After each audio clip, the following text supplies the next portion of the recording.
नमस्कार, आपका स्वागत करती हूँ हर खबर में। मैं हूँ आपके साथ शिखा। आप देख रहे हैं रात का रिपोर्टर। रात की रिपोर्टर में हम शुरुआत करते हैं सोनीपत से। आपको बता दें कि सोनीपत की जहां कोरोना के खतरे के बावजूद भी प्रशासन लापरवाह बना हुआ है। वैसे तो शाम 6 बजे तक बाजार को बंद करने का यहां आदेश दिया गया है, क्योंकि सोनीपत रेड जोन वाले जिले में शामिल है, लेकिन यहां जमकर नियमों की धज्जियां उड़ाई जा रही है, जिसका जायजा लिया हमारे संवाददाता लाजपत ने। देखिए।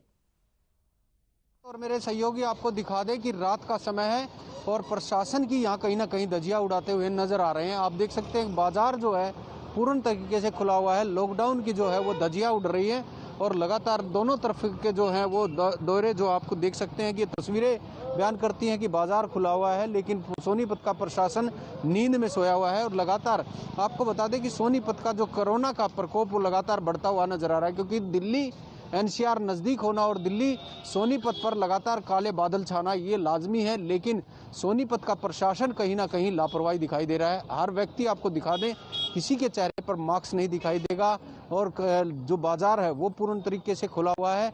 सोनीपत का प्रशासन कितना बेपरवाह है, लापरवाह है, क्योंकि सोनीपत के बाजार को जो है आप देख सकते हैं, ये तस्वीरें बयान करती हैं रात का समय है और लगातार आपको बता दें कि जो सोनीपत का बाजार खुला हुआ है और लगातार प्रशासन की कोई भी इस पर नज़र नहीं है, तो ये कहीं ना कहीं बीमारी को बढ़ाते हुए नजर आ रहे हैं। ऐसे में कहीं ना कहीं प्रशासन को नज़र देनी चाहिए, क्योंकि लोगों को बीमारी से बचाना है और कोरोना जैसी महामारी दिल्ली का नज़दीक होना, लगातार सोनीपत पर काले बादल छाना, ये कहीं ना कहीं सवाली निशान खड़े होते हैं।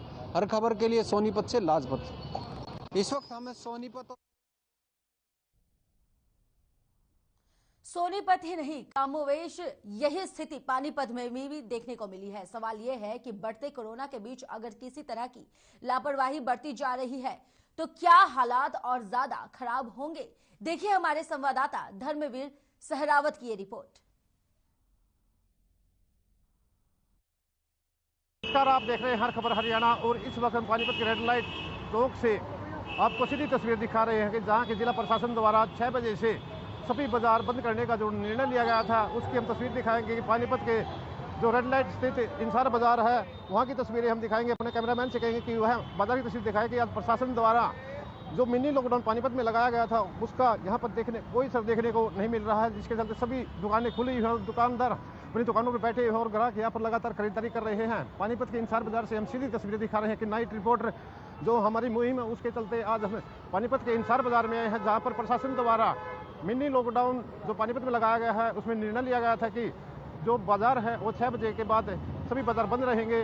केवल दूध की दुकानें और मेडिकल स्टोर ही खुलने का उन्होंने हिदायत दी थी कि ये खुले रहेंगे और सभी जो दुकान है वह 6 बजे के बाद बंद हो जाएंगी। सीधी तस्वीरें हम पानीपत के इंसार बाजार से दिखा रहे हैं। हर खबर हरियाणा की एक्सक्लूसिव तस्वीरें हम दिखा रहे हैं कि पानीपत के इंसार बाजार में जो मिनी लॉकडाउन पानीपत में लगाया गया था उसका यहाँ पर कोई भी असर देखने को नहीं मिल रहा है।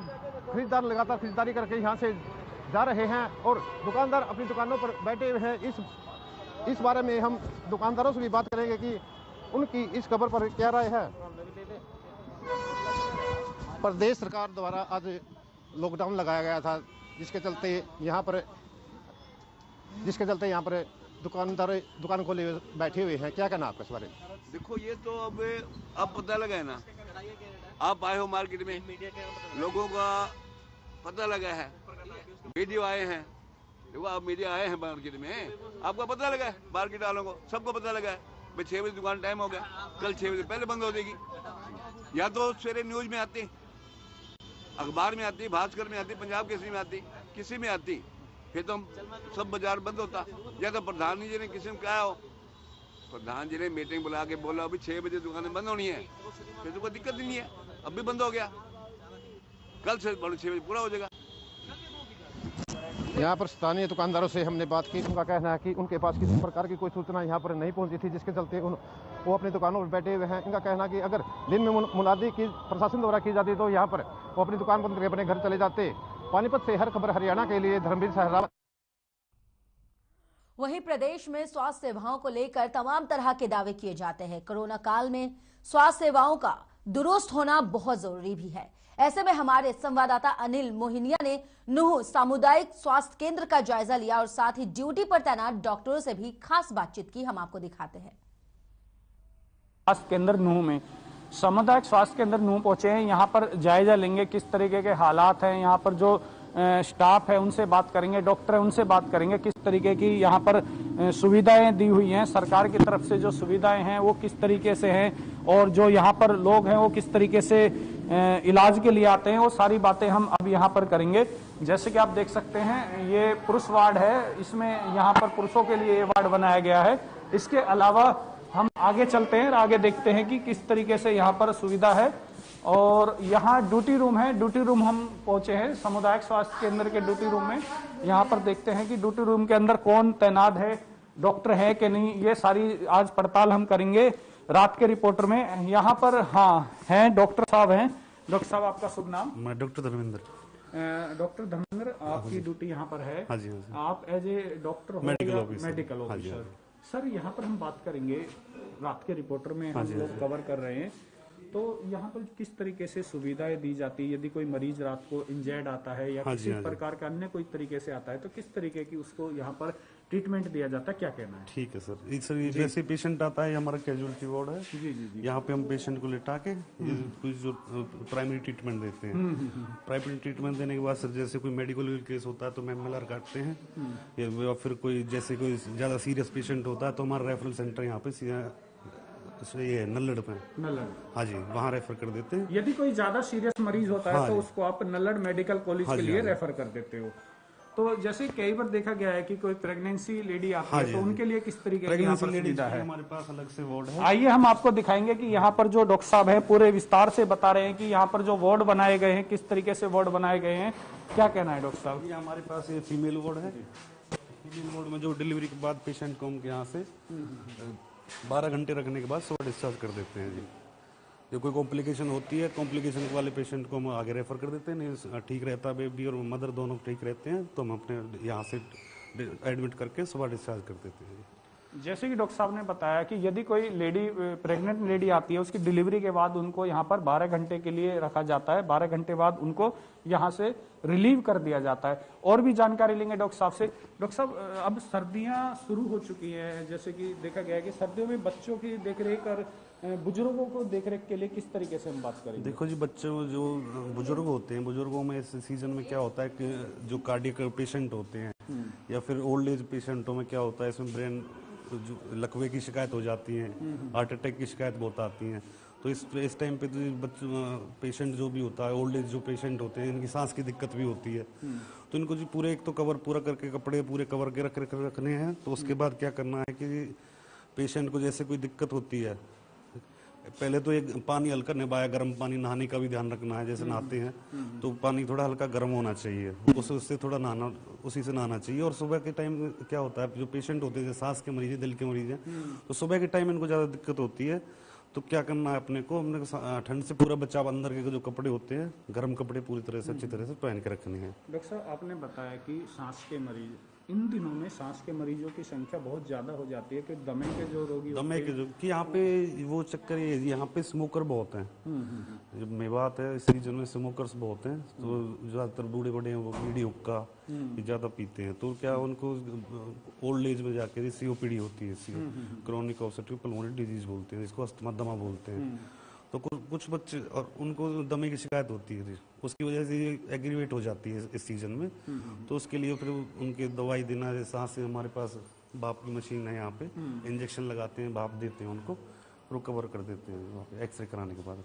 डॉक्टर साहब, मैं एक चीज़ और पूछना चाहूँगा, मेवात की बात करें, मेवात जिले में आप डॉक्टर हो, एज ए डॉक्टर हो, तो यहाँ पर लोग कोविड जो वैक्सीनेशन है उसको बहुत कम कराते हैं और मास्क भी बहुत कम यूज करते हैं। उनके लिए आप क्या संदेश देना चाहोगे? ऐसा है जी, मास्क, अब तो वैक्सीनेशन पहले बहुत कम था, अब तो वैक्सीन पूरी तरह से लगवा रहे हैं लोग यहाँ पे।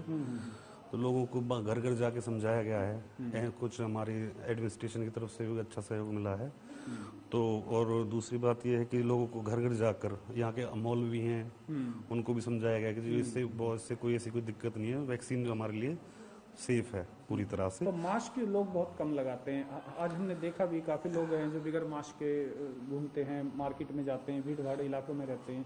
तो कोविड का प्रकोप भी बढ़ रहा है, तीसरी लहर है, वो भी आने को तैयार है। बिल्कुल नहीं, लोगों को समझाया जा रहा है, इसके लिए तो प्रशासन ने यहाँ पे चालान भी कर रहे हैं अब तो उनको लोगों को हम हॉस्पिटल में आते हैं तो हम सबसे पहले यहाँ पे मास्क के लिए बोलते हैं उनसे, मास्क लगाओ। उसके बाद यहाँ पे हम RT-PCR की फैसिलिटी है हमारे पास, उसके लिए सबसे पहले हम उसकी जांच करवाते हैं RT-PCR की। कुछ सिक पेशेंट होता है उसको हम एडमिट कर लेते हैं, बाई चांस कोई चलता OPD पेशेंट रहे जो आते हैं नॉर्मली, उनको सबसे पहले हम यहाँ पे RT-PCR के लिए बोलते हैं कि आप पहले RT-PCR कराओ और मास्क ला के सोशल डिस्टेंसिंग का पालन करो अपने।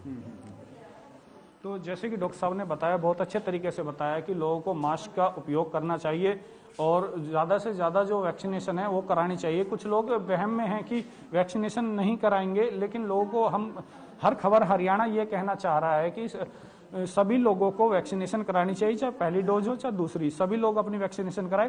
हम वार्ड नंबर जो महिला वार्ड है इसके अंदर चलते हैं, इनके अंदर जाके जो कुछ लोग हैं इनसे महिलाओं से पूछते हैं कि यहाँ पर आपको किसी तरीके की कोई परेशानी, किसी तरीके की कोई दिक्कत तो नहीं है, इस बारे में इनसे बात करते हैं। आइए करते हैं। अभी यहाँ पर एक महिला है जो यहाँ पर हैं, हम आपसे पूछना चाहेंगे यहाँ पर आपको किसी तरह की कोई दिक्कत तो नहीं हो रही? ना कुछ दिक्कत ना। हाँ, क्या नाम है आपका? रसीदन। कहाँ से आए हो आप? फिरोजपुर से। तो यहाँ डिलीवरी के लिए आप आए हो, तो डिलीवरी आराम से हुई है? आराम से। तो यहाँ पर किसी तरीके की कोई दिक्कत? ना, कोई परेशान ना। जी, जैसे कि इन्होंने बताया कि यहाँ पर किसी प्रकार की कोई दिक्कत नहीं है, उसी प्रकार से जो यहाँ पर डॉक्टर साहब ने बताया कि यहाँ सभी तरीके की पूरी सुविधाएं दी जा रही है। हर खबर हरियाणा के लिए नुह मेवात से अनिल। वक्त हो चला है छोटे से ब्रेक का, जल्द हाजिर होंगे।